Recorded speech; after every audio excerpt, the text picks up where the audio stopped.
Welcome to The Making of a Nation, American History in VOA Special English.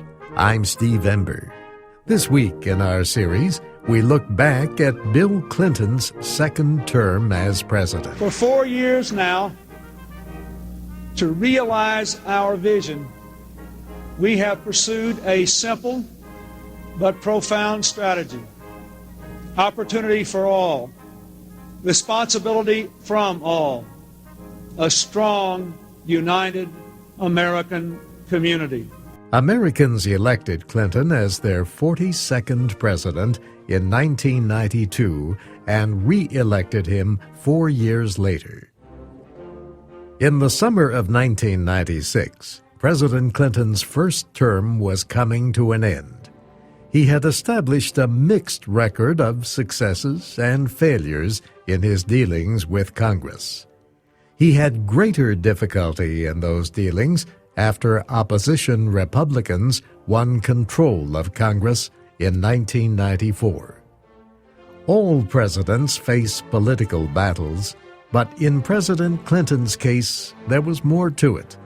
He and his wife, Hillary Rodham Clinton, were being investigated over their personal financial dealings in Arkansas during the 1980s. There were also accusations of womanizing from his years as governor of that state. But in the summer of '96, President Clinton's public approval ratings stayed above 50% and went as high as 60%.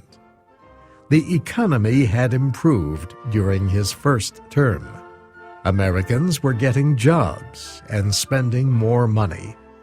More people, and not just the wealthy, were investing in the stock market.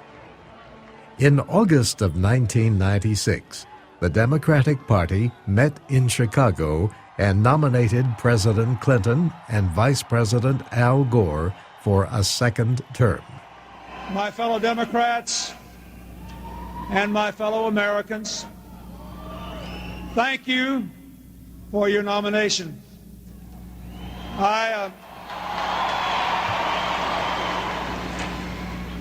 don't know if I can find a fancy way to say this, but I accept.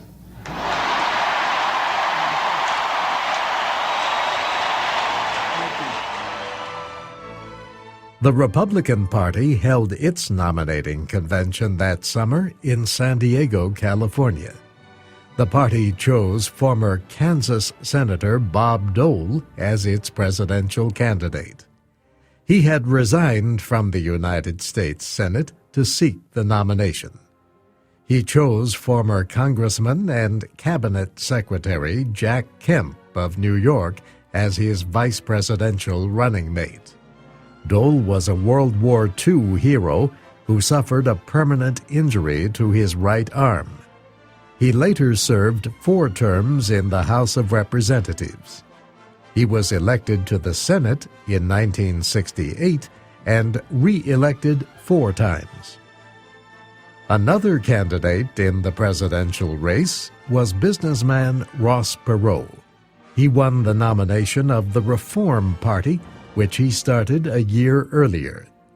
He had also run for president in 1992 and received 19% of the popular vote.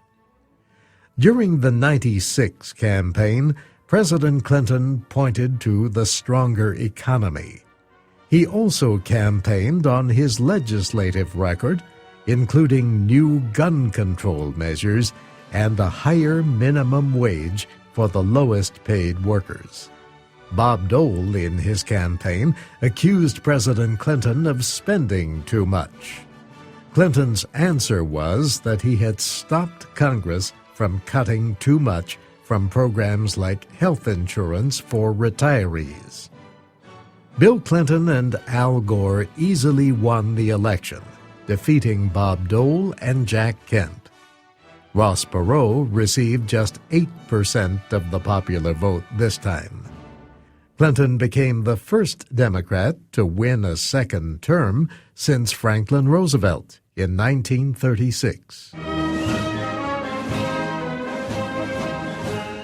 William Jefferson Clinton began his second term as President of the United States on January 20th, 1997. His inaugural speech would be the last by an American president in the 20th century. Let us lift our eyes toward the challenges that await us in the next century. It is our great good fortune that time and chance have put us not only at the edge of a new century and a new millennium, but on the edge of a bright new prospect in human affairs. A moment that will define our course and our character for decades to come. We must keep our old democracy forever young. Clinton discussed some of the issues that the country continued to face, including racial divisions. The divide of race has been America's constant curse. And each new wave of immigrants gives new targets to old prejudices.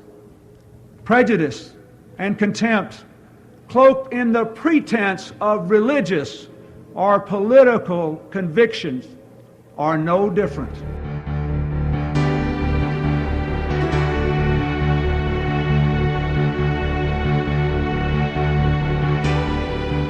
During his first term, President Clinton appointed a large number of women and minorities to the government. As he began his second term, he chose the first woman to serve as Secretary of State. Madeleine Albright had represented the United States in the United Nations during Clinton's first term. And he appointed the first Asian American to serve in the cabinet. Norman Mineta became Secretary of Commerce.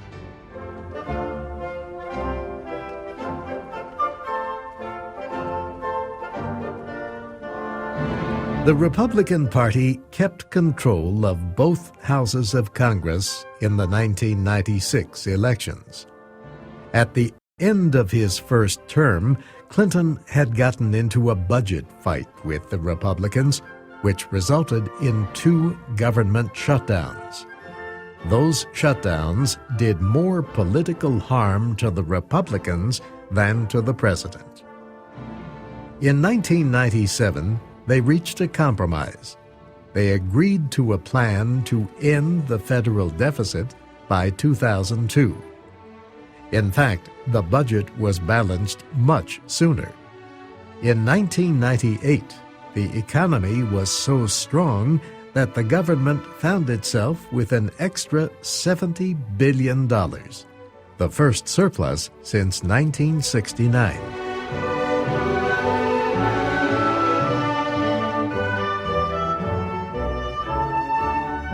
President Clinton visited China in 1998. He spoke of his belief that in the 21st century, democracy will be the right course practically as well as morally, yielding more stability and more progress. A month later, in August of 1998, Al-Qaeda terrorists bombed the American embassies in Kenya and Tanzania. The attacks killed more than 200 people. President Clinton ordered missile strikes against al-Qaeda targets in Sudan and in Afghanistan in an effort to kill the group's leader, Osama bin Laden.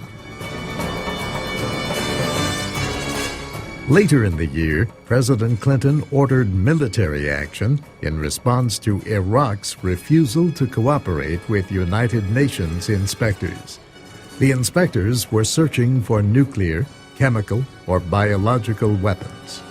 Clinton ordered missile strikes against targets that UN officials said could have been linked to such weapons of mass destruction. Their mission is to attack Iraq's nuclear, chemical, and biological weapons programs and its military capacity to threaten its neighbors. Their purpose is to protect the national interest of the United States and indeed the interests of people throughout the Middle East and around the world. Saddam Hussein must not be allowed to threaten his neighbors or the world with nuclear arms, poison gas, or biological weapons. In 1999, Clinton deployed American aircraft and missiles as part of a NATO campaign in Yugoslavia. NATO was trying to stop attacks against ethnic Albanians in Kosovo. Yugoslav military leaders agreed to withdraw their troops. NATO stopped the bombing and sent an international peacekeeping force to Kosovo. The United States provided 7,000 troops for that force.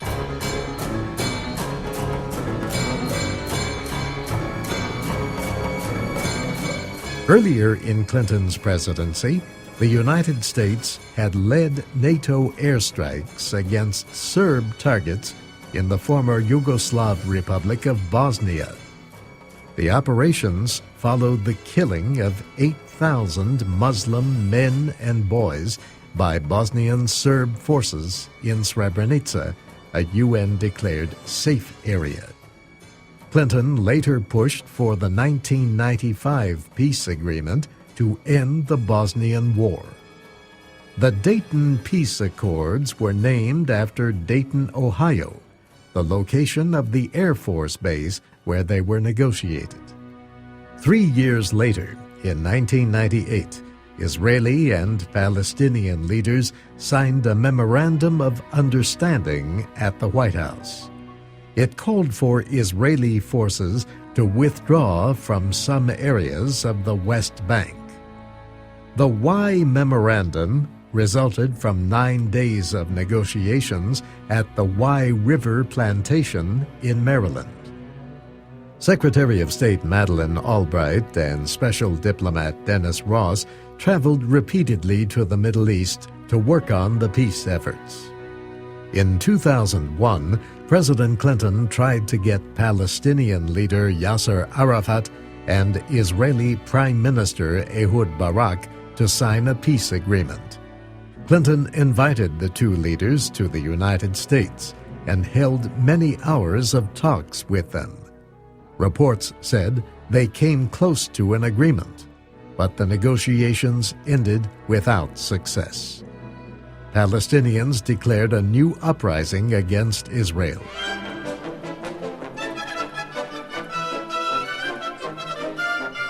On trade issues, President Clinton, at the end of his second term, got Congress to approve permanent normal trade relations with China.